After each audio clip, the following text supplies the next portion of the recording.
Hello guys. So today I will tell you about option selling से कैसे करके पैसा बना सकते हैं मार्केट के अंदर।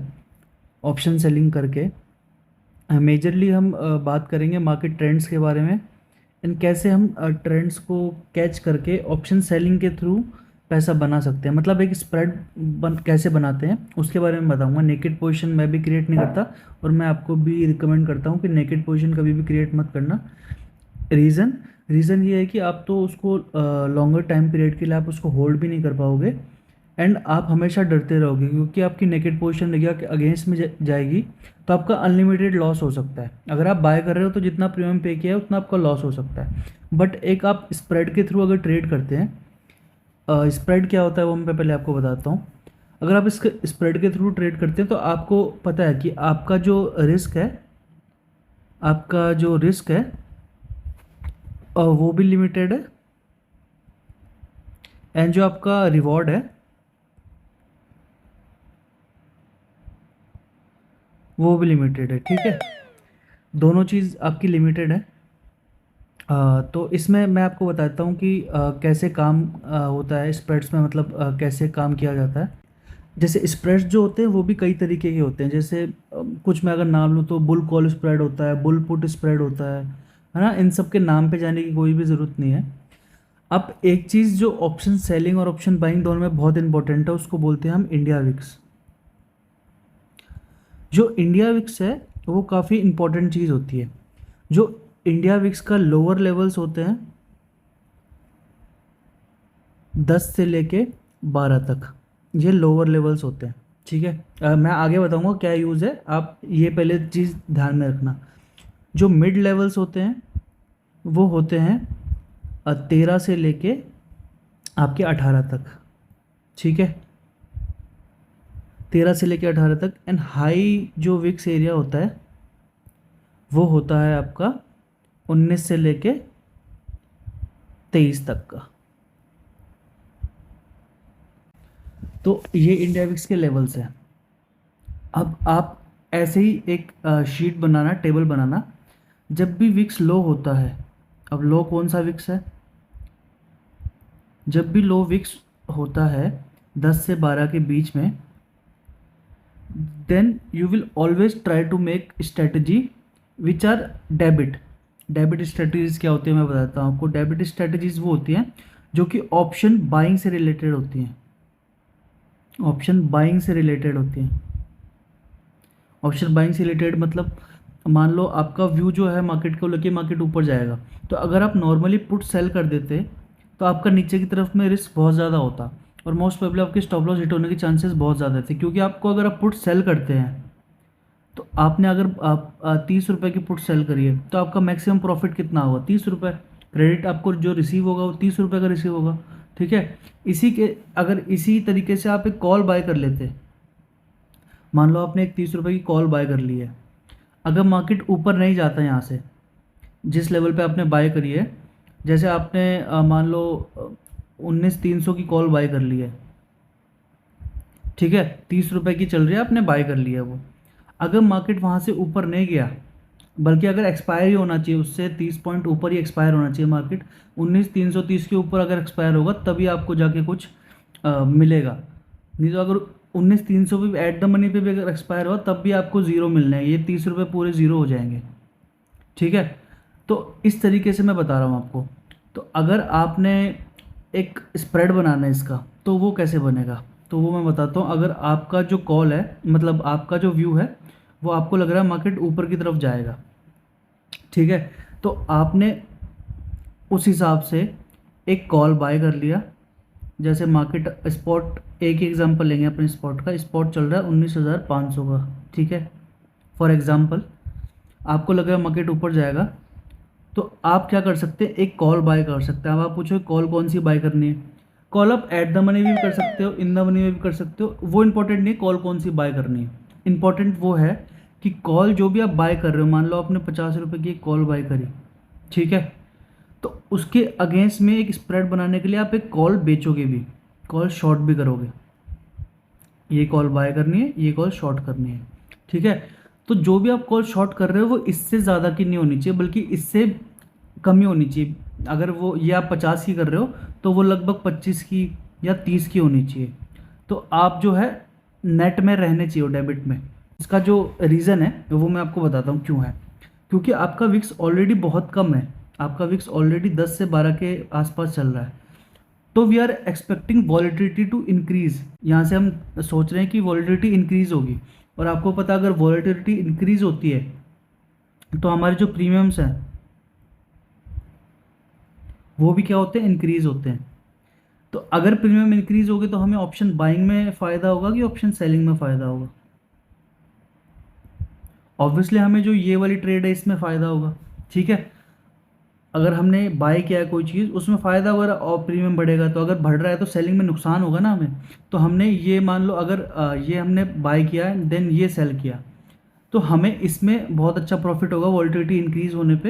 एंड इसमें इतना लॉस नहीं होगा क्योंकि ये हमारा ज़्यादा ऊपर का वो है कॉल, मतलब ये स्ट्राइक नीचे है ये स्ट्राइक ऊपर है, इस वजह से हमें इसमें ज़्यादा फर्क नहीं पड़ेगा। तो नेट में आप प्रॉफिट में निकलोगे अगर आपका डायरेक्शन सही होता है तो, ठीक है। और ऐसा भी नहीं है कि अगर आपका डायरेक्शन गलत हो गया, मान लो आपने एक 50 का कॉल ख़रीदा, 50 का कॉल बाय कर लिया एंड आपने एक 25 का कॉल सेल कर दिया, ठीक है। तो अब ऐसा है कि मार्केट ऊपर नहीं गया, आपका व्यू था मार्केट ऊपर जाएगा बट मार्केट क्या है नहीं वहाँ से नीचे आ गया। अब आप क्या कर सकते हो, आपको नेट डेबिट कितना है, 25 का डेबिट है आपको, मतलब 50 आपने कॉल बाय किया है तो 50 डेबिट हो गया 25 क्रेडिट हो गया, तो नेट में आपको डेबिट जो है वो 25 का हो गया डेबिट। तो अगर आप एक्सटर्नल अगर मार्केट नीचे आपके अगेंस्ट में जाना शुरू होता है तो अगर आप 25 का कॉल सेल भी कर देते हैं ना, कॉल सेल भी अगर कर देते हैं आप 25 का, तो भी आपको ज़ीरो लॉस होगा फिर, क्योंकि आपने 50 दिया मार्केट को एंड 50 ही ले लिया, तो नेट में क्या बचा आपको, ज़ीरो। तो उस ट्रेड में आप बच भी सकते हैं ऐसे।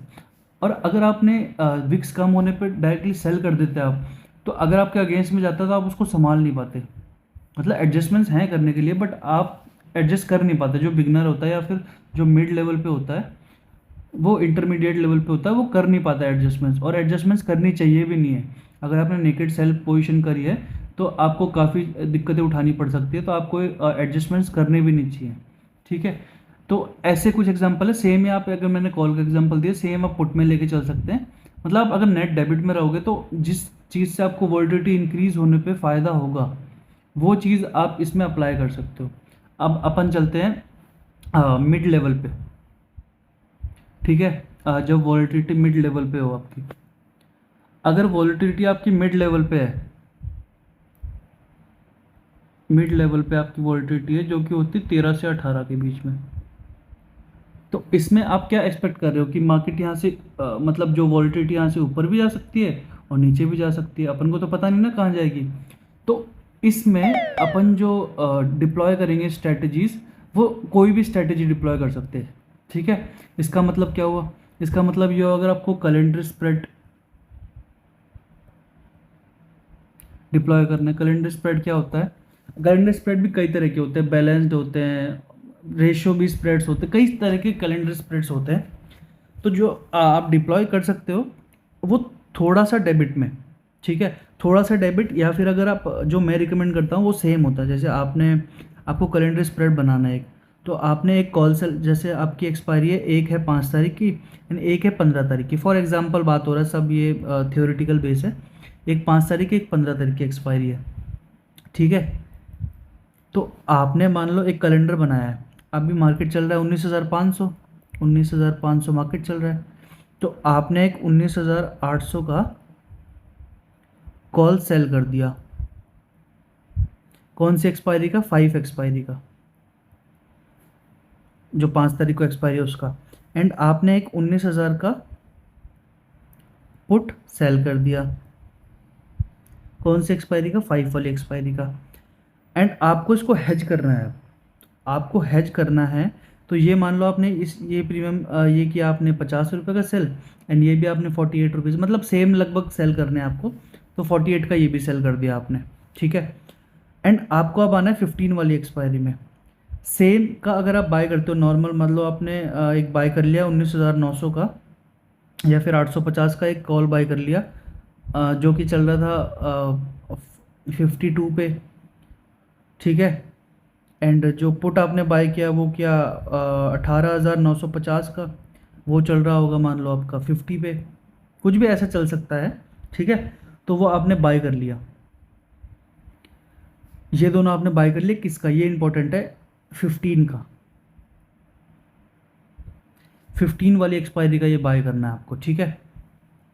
कभी भी जो है सेम का बाय कर सकते हैं अपन, ऐसा ये फ़र्क नहीं पड़ता कि 2-3 रुपये कम है कि 4 रुपये कम है, नॉर्मली जो है उसी के अराउंड रहना है आपको, ठीक है। यही चीज़ कैलेंडर स्प्रेड मेरी फेवरेट स्ट्रेटजी, यही कैलेंडर्स आप जब वॉलिटिलिटी कम होती है ना तब भी बना सकते हैं आप, ठीक है। जब वॉलिटिलिटी कम है, मान लो बहुत कम है वॉलिटिलिटी, 10 से 11 के 12 के बीच में है, ठीक है, तो आप तब भी ये बना सकते हो। बट इसमें आप क्या करोगे, इसमें जो आप ये सेम प्रीमियम्स चूज़ कर रहे हो ना, तो जब आप चूज़ कर रहे हो तो 10 से 15 रुपये ऊपर ही रखना है। जैसे आपने 52 किया है, 50 का सेल किया है, तो आप 65 का अगर बाय करोगे एंड इसमें भी आप अगर 65 का बाय करोगे तो वो चलेगा, डेबिट में है। तो अगर वॉलिटिलिटी इंक्रीज होगी तो these strikes will give you profits, ठीक है। तो ऐसे अपन मार्केट में काम कर सकते हैं जब वॉलिटिलिटी के हिसाब से कि वॉलिटिलिटी क्या चल रही है, ऐसे रैंडमली काम नहीं होता है मार्केट के अंदर, नॉर्मली आप देखना पड़ता है कि कौन सी चीज़ें कब हो रही है, ठीक है। In case of high VIX, जब विक्स हाई होता है ना, व्हेन विक्स इज़ अराउंड 19 से लेके जो मैंने बताया था आपको 23 होता है, देन जो स्ट्रेटजीज होती हैं, इसका मतलब क्या होता है, पहले मैं इसका मतलब बताता हूँ। इसका मतलब ये होता है कि जो प्रीमियम्स है ना ऑप्शंस के, वो ऑलरेडी हाई हैं। मतलब अगर पहले स्ट्रेडल जो होता था, वो कॉल और पुट में स्ट्रेडल का मतलब होता है एट द मनी, अगर 19,500 चल रहा है स्पॉट प्राइस, तो इफ़ 19,500 चल रहा है स्पॉट प्राइस, तो पहले अगर इसका स्ट्रेडल अपन को 150 एंड 150 का मिलता था, इसका मतलब स्ट्रेडल की वैल्यू जो है 300 की होती थी अगर, तो वो अब मोस्ट प्रोबेबली 600 की भी हो सकती है इतने हाई विस्क में। तो इसका मतलब क्या है, प्रीमियम्स जो है अपने पास ज़्यादा है। तो इसमें अपन को जो डेल्टा नेगेटिव स्ट्रेटजीज होती है ना, इसका मतलब आपको जैसे आपको जो शॉर्ट स्ट्रैंगल्स होते हैं, शॉर्ट स्ट्रेडल्स होते हैं, जिसमें आप शॉर्ट करते हो, प्रीमियम को क्रेडिट कलेक्ट करते हो, वो स्ट्रेटजीज आपके काफ़ी काम आ सकती है। जैसे आपने 19,500 आपका मार्केट चल रहा है एंड आपने एक, अगर आपको नहीं पता स्ट्रैंगल क्या होता है तो मैं बताता हूँ, आपने जो है 18,700 800 का एक पुट बेच दिया, एक पीई शॉर्ट कर दिया, एंड आपने एक ऊपर की तरफ 19,000 या फिर 20,000 का एक कॉल शॉर्ट कर दिया, कॉल शॉर्ट कर दिया, ठीक है। तो ये आपका एक शॉर्ट स्ट्रैंगल हो जाएगा, शॉर्ट स्ट्रैंगल। और स्ट्रैडल क्या होता है, शॉर्ट स्ट्रैडल, शॉर्ट स्ट्रैडल वो होता है कि एट द मनी पे अगर 19,500 मार्केट चल रहा है और हमने जो है वो एट द मनी पे दोनों चीज़ें शॉर्ट कर दिया। अगर मान लो 200 रुपये का कॉल साइड में चल रहा है, 200 रुपये का पुट साइड में चल रहा है, तो हमने 200 कॉल शॉर्ट कर दिया एंड 200 का पुट शॉर्ट कर दिया, तो एट द मनी के दोनों प्रीमियम्स हमने शॉर्ट कर दिए। तो हमें ऊपर की साइड में 400 पॉइंट का जो है रेंज बन जाती है, मतलब ऊपर साइड में 400 के ऊपर लॉस नहीं होगा एंड नीचे की साइड में भी 400 के ऊपर लॉस नहीं होगा, क्योंकि ये 400 + 400, तो स्ट्रैडल की जितनी भी अमाउंट होती है उस साइड ऊपर की तरफ लॉस नहीं होगा, नीचे की तरफ लॉस नहीं होगा। एंड अगर ये मार्केट इसी रेंज में रहता है तो आपको जो है मोस्ट प्रोबेबली जो 400 रुपये वो मिल जाते हैं। अगर आप एक्सपायरी के दिन रुकना भी नहीं चाहते हो तो मोस्टली 50% डीके हो जाएगा, मतलब आपको 200 रुपये जो है मिल जाएंगे इंटू में 50। अगर आपने एक लॉट से भी किया है उसमें वर्क कर सकते हैं स्ट्रैडल, शॉर्ट स्ट्रैडल्स बनाने में, जब प्रीमियम्स हाई होते हैं तो, ठीक है। इस समय कैलेंडर्स अगर नहीं करोगे तो थोड़ा बेनिफिशियल रहेगा, क्योंकि कैलेंडर्स में ऑलरेडी प्रीमियम हाई है तो वो क्रैश करेंगे प्रीमियम्स, ठीक है। और भी काफ़ी स्ट्रेटजी होती है जो कि मैं आपको नेक्स्ट वीडियोस में बताऊंगा।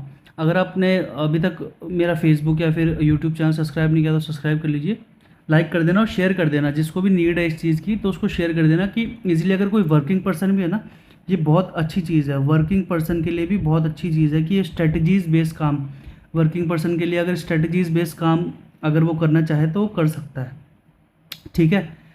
तो उसको उन लोगों को शेयर कर देना जो कि हाउसवाइफ्स हैं, जो कि लोग कुछ नहीं कर पाते, हैंडीकैप्स लोग हैं, तो उनके लिए ये चीज़ें बहुत अच्छी होती हैं।